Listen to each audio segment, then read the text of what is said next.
warahmatullahi wabarakatuh. Perkenalkan, nama saya Adi Lestari, NPM saya 1812128262167.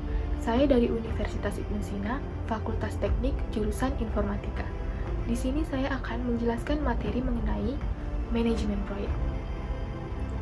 Yang dimana saya akan membagi pada 2 tahap. Yang pertama, saya akan menjelaskan apa itu manajemen proyek, kriteria manajemen proyek agar berhasil, dan 3 pembatas yang membatasi proyek tersebut. Jenis proyek berdasarkan kegiatannya. Manajemen adalah rangkaian kegiatan dalam proses memimpin dan mengendalikan kegiatan anggota organisasi dalam rangka mencapai tujuan organisasi tersebut. Sedangkan proyek adalah urutan sementara aktivasi-aktivasi unik, kompleks, dan terkoneksi yang memiliki satu tujuan atau sasaran dan harus dilengkapi dengan waktu yang spesifik, sesuai dengan anggaran dan sesuai dengan spesifikasi.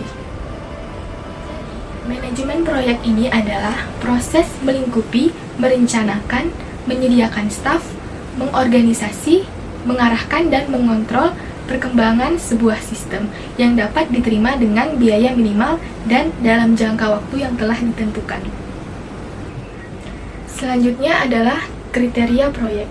Agar proyek tersebut berhasil, maka yang pertama kita harus menggambarkan realitas situasi pengambilan keputusan. Kapabel untuk dilaksanakan, fleksibel dalam menghasilkan produk yang diharapkan, mudah diimplementasikan, dan yang terakhir adalah cost effectiveness. Dan yang terakhir adalah triple contract atau 3 faktor pembatas di dalam lingkungan manajemen proyek. Yang pertama adalah scope atau ruang lingkup. Scope atau ruang lingkup ini adalah batasan aktivasi yang dilakukan untuk menghasilkan akhir proyek. Yang kedua adalah time atau waktu. Waktu ini adalah pembatasan waktu untuk menyelesaikan proyek sesuai dengan jadwal yang telah ditetapkan.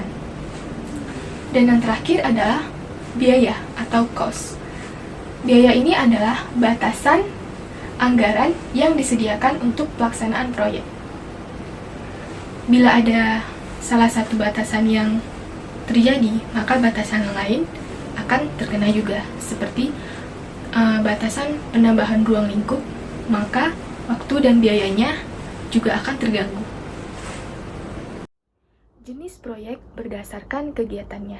Dilihat dari komponen kegiatannya, proyek dapat dibedakan menjadi 5. Yang pertama adalah proyek engineering konstruksi, yang kedua adalah proyek engineering manufaktur, yang ketiga adalah proyek penelitian dan pengembangan, yang keempat adalah proyek pelayanan manajemen, dan yang kelima adalah proyek kapital. Proyek engineering konstruksi. Komponen kegiatan utama jenis proyek ini terdiri dari pengkajian kelayakan, desain engineering, pengadaan, dan konstruksi. Proyek seperti ini contohnya pembangunan gedung, jembatan, jalan raya, fasilitas, dan lain-lain. Proyek engineering manufaktur. Proyek manufaktur merupakan proses untuk menghasilkan produk baru. Jadi, produk tersebut adalah hasil usaha kegiatan proyek. Kegiatan utamanya meliputi desain engineering, pengembangan produk, manufaktur, perakitan, uji coba, dan operasi produk yang dihasilkan. Contohnya seperti pembuatan generator listrik, mesin pabrik, dan kendaraan. Bila kegiatan manufaktur dilakukan berulang-ulang atau rutin dan menghasilkan produk yang sama dengan terdahulu, maka kegiatan ini tidak lagi diklasifikasikan sebagai proyek. Proyek penelitian dan pengembangan. Proyek ini bertujuan melakukan penelitian dan pengembangan dalam rangka menghasilkan suatu produk tertentu. Dalam mengejar proses akhir, proyek ini seringkali menempuh proses yang berubah-ubah. Demikian pula dengan ruang lingkup kerjanya. Proyek ini dapat berupa proyek yang meningkatkan dan memperbaiki mutu produk. Contohnya itu proyek membuat robot yang difungsikan untuk membantu pekerjaan rumah tangga. Penelitian mengenai ditemukannya bibit unggul dari suatu tanaman. Yang keempat adalah proyek pelayanan manajemen. Proyek ini sering muncul dalam perusahaan maupun instansi pemerintah.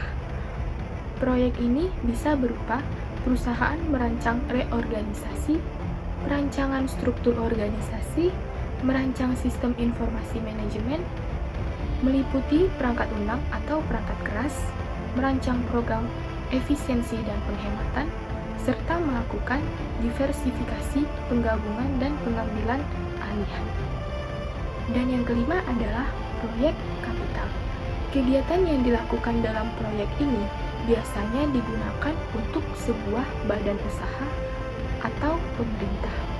Proyek ini biasanya berupa pengeluaran biaya untuk pembebasan tanah, pembelian materi, pembelian peralatan, pemasangan fasilitas, desain mesin dan konstruksi, guna pembangunan instalasi pabrik atau gedung baru. Semoga penjelasan yang telah saya berikan dapat bermanfaat dan dimengerti. Saya undur diri. Wassalamualaikum warahmatullahi wabarakatuh.